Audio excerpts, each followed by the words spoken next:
अस्सलामुअलैकुम, welcome back to my YouTube channel. तो आज हम बनाने जा रहे हैं बहुत ही मज़ेदार, बहुत ही ज़बरदस्त आलू की टिक्कियाँ। ये बहुत ही इजीली और बहुत ही क्विक बन जाती हैं। आपने रेसिपी को स्टेप बाय स्टेप फॉलो करना है तो आपकी भी बिल्कुल इसी तरह क्रिस्पी और बहुत ही ज़बरदस्त आलू की टिक्कियाँ बनेंगी। तो चलिए वीडियो स्टार्ट करते हैं। यहाँ पर सबसे पहले मैंने आलू बॉईल करके उन्हें मैश कर लिया था। उसके बाद मैं इसके अंदर स्पाइसेस ऐड करूँगी। सबसे पहले मैंने 1 चम्मच ज़ीरे का ऐड किया। ये साबुत ज़ीरा है, हमने पाउडर नहीं लेना।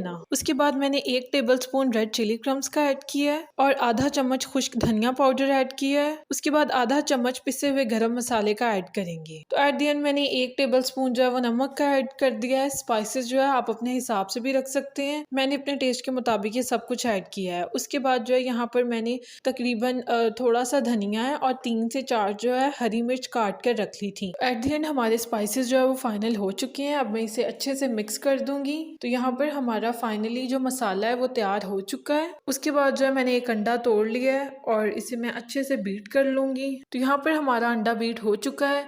इसी के साथ जो है हम आलू की टिक्कियों को थोड़ी शेप दे लेंगे, बिल्कुल गोल। आप हाथ की मदद से शेप दे सकते हैं या इसके सांचे भी आते हैं तो आप वो भी यूज़ कर सकते हैं, लेकिन हाथ की मदद से बनाएंगे तो वो ज़्यादा अच्छी शेप बनेगी। उसके बाद बस इसे अंडे में डिप करेंगे और यहाँ पर पैन में मैंने ऑयल डाल लिया था। ऑयल अच्छे से गर्म होने के बाद जो है हम बारी बारी अपनी टिक्कियाँ जो हैं उन्हें फ्राई कर लेंगे। इसी तरह बाकी की तमाम टिक्कियों को भी अंडा लगाकर हम फ्राई कर लेंगे। तो बस यहाँ पर हमारी बहुत ही ज़बरदस्त, बहुत ही मज़ेदार आलू की टिक्कियाँ बिल्कुल तैयार हैं। तो जब भी आपने कुछ क्रिस्पी, कुछ मज़ेदार और बहुत ही क्विक बनाना हो तो आप ये आलू की टिक्कियाँ ट्राई कर सकते हैं। तो बस यहाँ पर मेरी सारी टिक्कियाँ तैयार हो चुकी हैं। इसके बाद जो है आप इसे वैसे भी खा सकते हैं या किसी और चीज़ के साथ भी सर्व कर सकते हैं। तो यहाँ पर मैं इन्हीं चावल के साथ ले रही हूँ। बाय द वे चावलों में कोई बोटी नहीं बाकी बची थी तो इसलिए मैंने जो है आलू की टिक्कियाँ बनाई इनके साथ। तो ये बहुत ही ज़बरदस्त लग रही थी। तो आपने ये ज़रूर ट्राई करनी है, रेसिपी को स्टेप बाय स्टेप फॉलो करना है। तो बस वीडियो को लाइक और शेयर ज़रूर करें और मेरे चैनल को सब्सक्राइब कर दें ताकि आपको ऐसी मज़ीद ईजी और क्विक रेसिपीज़ की वीडियो मिलती रहे। मिलते हैं नेक्स्ट किसी अच्छी सी रेसिपी के साथ। तब तक के लिए अल्लाह हाफिज़।